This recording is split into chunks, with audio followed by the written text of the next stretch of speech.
In February 1988, the month of the 5th annual public meeting of St John of God's Hospital, the Alzheimer Society took to the airwaves.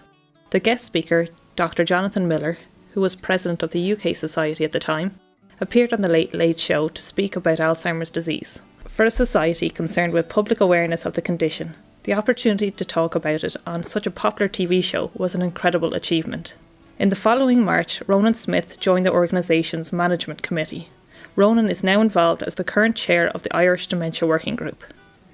Finally, after 3 years of planning, in September 1989, the Alzheimer Society of Ireland played host to the 5th Alzheimer's Disease International Conference. It was attended by 250 delegates from 22 nations in Trinity College, Dublin. It was the event that put the organisation on the map in terms of international and political recognition. The committee's decade of hard work was paying off, and we were coming on by leaps and bounds. 1990 is the year known in the Society for being the year of our first official employee, Nuala Dunphy, who has worked with the Society since 1987 as part of a FOSS scheme, was hired full-time as secretary to the committee. It was also the year in which the committee could access permanent premises, moving into a set of converted offices on the 3rd floor of St John of God's Hospital.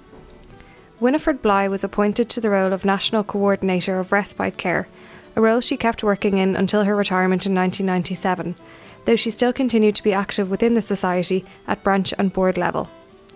1991 was the year of European cooperation for Alzheimer advocates. The idea for Alzheimer Europe began at a meeting between ASI's Michael Coote, Frans Barrow from Belgium, and Dutch geriatrist Henk ter Haar. As a result, it was founded with members from Alzheimer movements from Ireland and 9 other countries. Alzheimer Europe still exists today, cooperating with 37 member organisations from Iceland to Israel. Daycare was proving both successful and important, and the committee's hard work was leading it to even further expansion. Further daycares were to open, first in Raheny in October 1990, and for the first time outside of Dublin, in Waterford in 1991. The next few years would see the development of several branches across Ireland.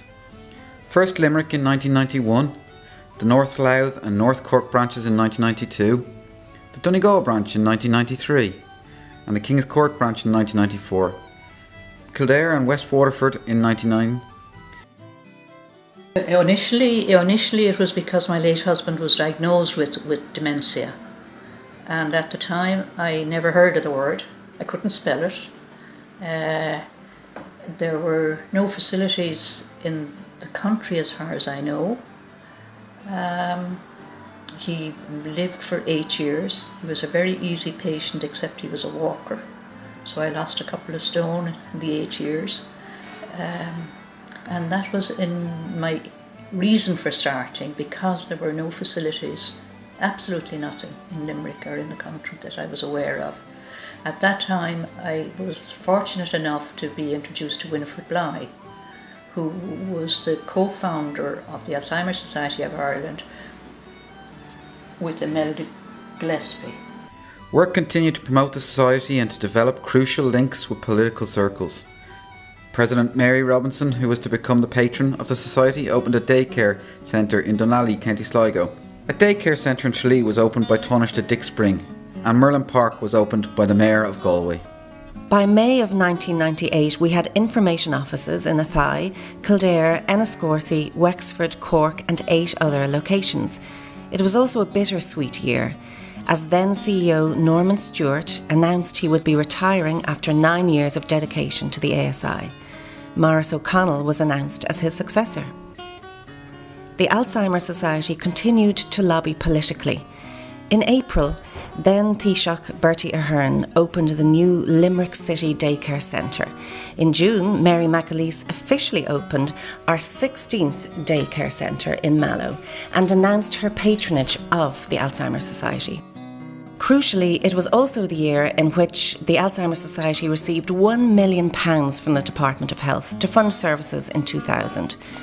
Though fundraising remained critical to keeping services at the best possible quality, the grant signified a deep public trust in the organisation and recognition of the need for dementia-specific services that we provide.